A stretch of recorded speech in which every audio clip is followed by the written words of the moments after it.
मैं मनोज राय देसी गोवंश आधारित प्राकृतिक खेती करता हूँ। पिछले 6 साल से 2016 में मैंने प्रारंभ किया था और मेरे पास लगभग 30 एकड़ ज़मीन है और 22 गोवंश हैं। उसमें मैं गेहूँ, चावल, गन्ना, मूंग, अलसी, चना, अदरक, हल्दी, लहसुन, प्याज, अन्य और भी छोटी छोटी सी सब्जियां की खेती करता हूं। और जब मैंने प्रारंभ की थी तो उस समय तो एक साथ पूरे उसमें कूद गया था। थोड़ी सी शुरुआत में हुई थी दिक्कत, लेकिन अब सामान्य रासायनिक किसानों की अपेक्षा मेरी खेती में पैदावार तो बढ़ी है, लेकिन हमारे अनाज की क्वालिटी बहुत अच्छी है। जैसे चावल का उदाहरण दूंगा आपको, धान का जब सामान्य बोरा भरा जाता है रासायनिक खेती का तो लगभग 72-75 किलो रहता है। हमारी खेती में जो हम धान पैदा करते हैं गोवंश आधारित खेती में, उसका जो धान का वजन आएगा उसका लगभग 82-85 किलो से ऊपर आएगा, इसके नीचे जा ही नहीं सकता। और जो गेहूं चावल वगैरह जो हम पैदा करते हैं तो उसमें उसका भी वजन में यही स्थिति रहती है, उसकी चमक चहक अलग रहती, वो दाना सॉलिड रहता है और इसमें बीमारी, हमारी जो फसल में बीमारी नहीं आती। आज 6 साल बाद मैं दावे के साथ कहूँगा कि हमारा खेती में लागत लगभग 30-40% घटी है, रोग आते ही नहीं हैं। और पानी जो खेती में रासायनिक खेती में जो लगता था उसकी अपेक्षा आज आधा पानी लगता है इस अपनी प्राकृतिक कृषि में गोवंश आधारित पर। और इसमें गाय का सबसे बड़ा योगदान है। बगैर गाय के हम प्राकृतिक खेती की चर्चा भी नहीं कर सकते।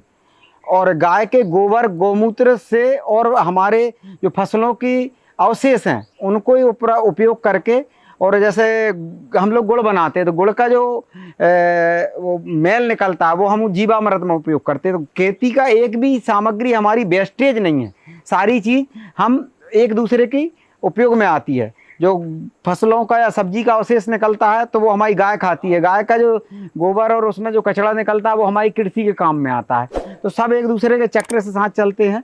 इसके साथ साथ मैंने कोई भी जैविक प्रमाणीकरण नहीं कराया, लेकिन मैंने आज तक किसी भी बाजार में हमारे सामग्री को बेचने नहीं गया हूँ।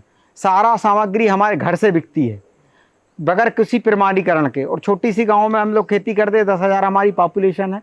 और एक सबसे बड़ा अच्छी उसमें जो एक बात आई है कि सामान्यतः कृषक को इस समय लेबर की प्रॉब्लम होती है। तो हमारा उसमें जब हमने गोवंश आधारित खेती प्रारंभ की तो उसमें आपस में एक विश्वसनीयता खड़ी हुई, ग्राहकों में भी और हमारे वर्करों में भी। तो उनको आज हमको लेबर की समस्या अपेक्षाकृत किसान से कम रहती है। और उसका सबसे बड़ा जो फायदा हमारा हुआ है वो ये है कि हमारी चाहे गोवंश हो चाहे फसल हो, और हमारे परिवार में भी मैं दावे के साथ कह सकता हूँ कि हमारे गांव में सबसे कम अगर दवाओं पे खर्च है तो हमारे परिवार में है। हमारे परिवार में किसी को भी ऐसी कोई बीमारी नहीं है जिसके लिए कोई नियमित दवाई ली जाए। मेरे 2 बच्चे हैं, उनको सामान्य बच्चों की अपेक्षा 99% कोई रोग आते ही नहीं, और उनकी कार्य क्षमता जो है अन्य बच्चों से ज़्यादा है। और इसमें फल के पौधे भी हमने बहुत सारे लगाए हैं, अमरूद है, आम है, सीताफल है, नींबू है, जामुन है, अन्य सभी फलदार वृक्ष हमने थोड़े थोड़े से अपने उसमें खेत में लगा के रखे हैं। नीम है जो हमारी जीवामृत या कीट नियंत्रक में काम आती है, सारी चीज़ें लगा के रखी हुई हैं। और अब इसके इतने किसान अगर रासायनिक खेती से प्राकृतिक खेती की तुलना करेगा तो उसमें लागत भी कम आती है। आज हमको बाजार से ना कीटनाशक खरीदना पड़ता, ना हमको बीज खरीदना पड़ रहा है। सिर्फ हम अपनी बीज अपने खेत में बनाते हैं, कीट नियंत्रक भी हमारे खेत में बनाते हैं हम लोग। खाद हम बाजार से खरीद के, हमारी खेती में हमने जिस दिन ये प्रारंभ की थी तय किया था कि हम मार्केट से खरीद के कोई चीज़ नहीं डालेंगे। तो आज हम उस स्थिति में हैं कि हम लोग कोई भी चीज़ मार्केट से खरीद के नहीं डालते हैं।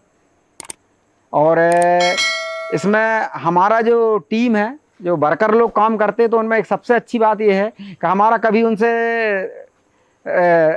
ठेका नहीं करना पड़ता। वो आते हैं और हमारा काम करके चले जाते हैं, क्योंकि उसमें एक विश्वसनीयता खड़ी हुई है हमारे ग्राहकों के बीच में भी और हमारे वर्करों के बीच में भी।